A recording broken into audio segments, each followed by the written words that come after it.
Footballers, need help structuring your off-season gym workouts?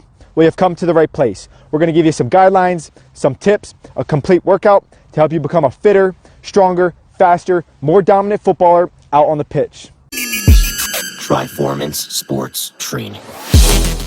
After a long, gruesome, intense season, every footballer needs a proper off-season to rest and recover and prepare for the next season. With this, we have to be smart.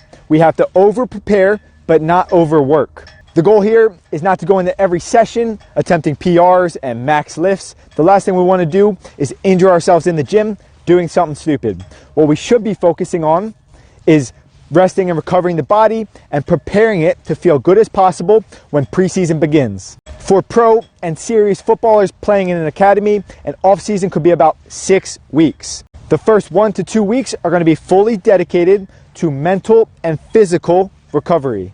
For the next 4 weeks, our focus should be on building back up the foundation, improving our strength resistance, becoming more mobile, more stable, and getting fitter so we're ready for day 1 of preseason. 2 big red flags for us in your off seasons are going to be overworking or overtraining, so you're heading into preseason fatigued, or sitting on the couch for 6 weeks, heading back to preseason with no fitness level. In both scenarios, heading into that preseason, you're going to be at a higher risk of injury and you're failing to prepare, which means you're preparing to fail. Now let's take a look at 4 steps that I want you to incorporate into your off-season workout programs. Step number 1, it's going to be rest and recover. After a full season, your body and mind are exhausted. Take this time to chill out, catch up on sleep, eat good food, and get your mind off football. If you want to still get workouts in and stay active, that's totally fine, but don't do such intensive sessions. This could be yoga sessions, a mobility session, some foam rolling, go visit a masseuse or a professional PT, or just do some low impact cardio like cycling. Just don't work too hard in these 1 to 2 weeks. Guys, go on a vacation, go visit friends and family, have fun, make some good memories. After about 1 to 2 weeks off, when you're feeling ready to go, you're ready to return back to training. Step number 2, our preparation phase. Week 1, back in the gym, should be dedicated to preparation. We want to acclimate the body for physical activity. Don't head back into your gym training hitting max intensity. We got to slowly build it up. Here we'll incorporate low impact and reduced load exercises. Be honest with yourself. Understand your current fitness level. It's also a great time to prioritize those corrective and mobility exercises in your warm-up. Exercises like this are great for restoring movement quality in our joints, and just think of it as motion is lotion. Part of the preparation phase is also going to be taking some tests and weighing ourselves. Some tests for power could be broad jumps, vertical jumps, timed sprints, and lateral bounds. For strength, we could test our grip strength with max dead hangs, where you're keeping track of the time, max push-ups, and wall sits. Again, be smart with your fitness testing. Don't head back in on day 1 doing a 1 rep max on a back squat. If you do want to do back squats or heavy lifts, stick to 3 rep maxes. They are safer. The purpose of these tests, we're going to revisit them at the end of the off-season workout to see if we've improved and if our training was beneficial. Step number 3, building back up the foundation. In the off-season, we're not spending as much time on the ball, so now we can spend anywhere from 3 to 4 days dedicated to gym training. For weeks 3 to 5, we're ready to get back into our traditional strength and power training. With each week, we can improve the intensity by introducing heavier loads or more volume. This is classified as progressive overload. With our main or compound lifts, you can implement slow eccentrics anywhere from 3 to 5 seconds on that lowering phase.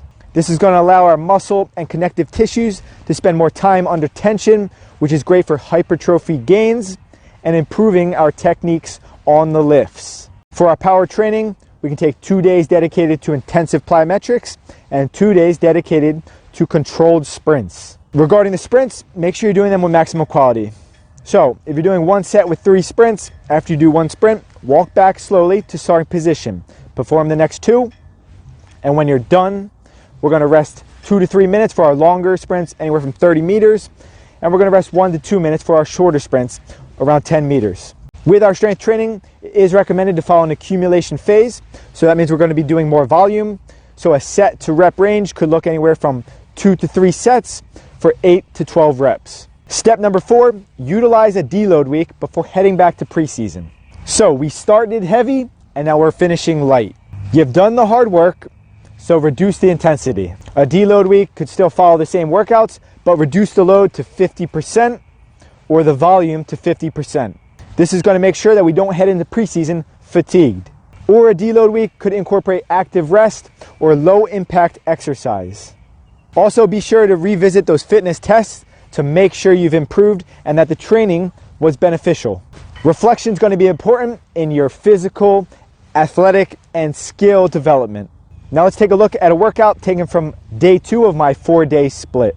The session focuses on lower body strength and acceleration. Also important to note, this is my 3rd week of intensive strength training.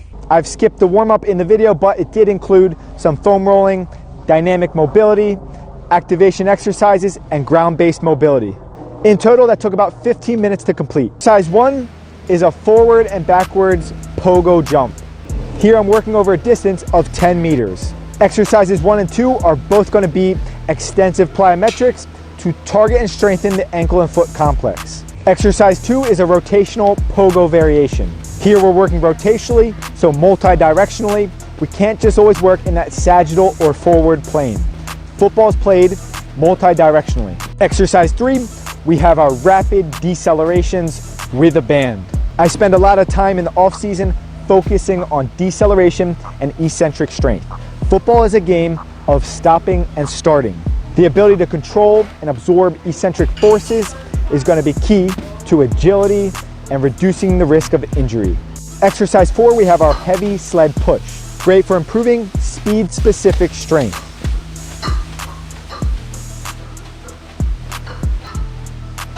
Exercise 5, we have our acceleration sprints. Here I'm performing 2 sets. Set number 1, we're working at a distance of 10 meters. Set number 2, we're working at a distance of 15 meters. Exercise 6, we're utilizing that contrast training method where we're going to perform a banded broad jump followed by an unbanded broad jump. So perform the banded jumps, rest 15 seconds, then perform the unbanded jumps, resting 2 to 3 minutes after the whole set is complete. With broad jumps, we're working horizontally, which is going to carry over great into our acceleration.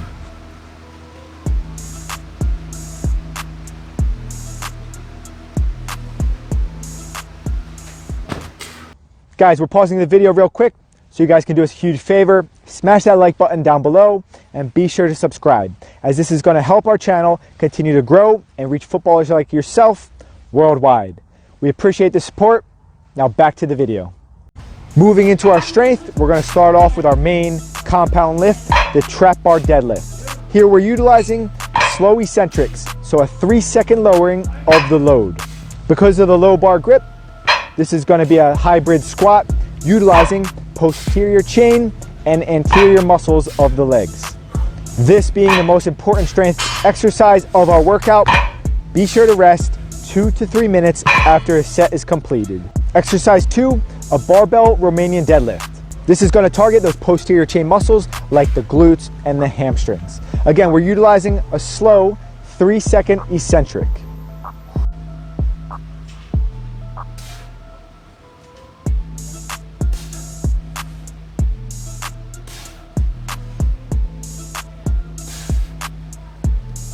Exercise 3, we have our single leg squat. It's important that we're strong on one leg. These can be performed in many variations, but for loading purposes, I've chosen to utilize the barbell. For beginners, I'd recommend using dumbbells or kettlebells in your hands, as it's going to be safer.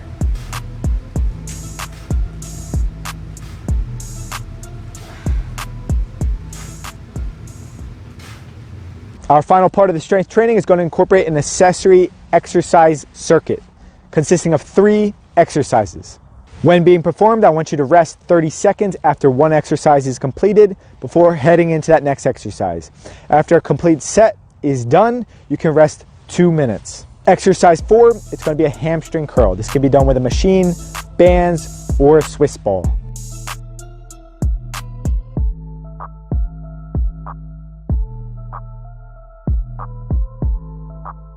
Exercise 4B, calf raises.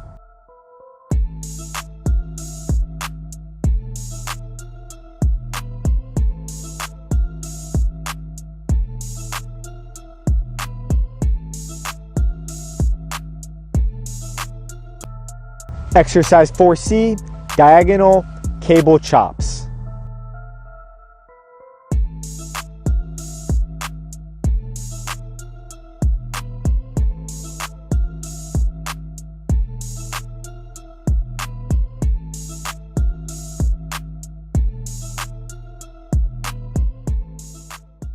So with our off-season workouts, consistency is going to be key.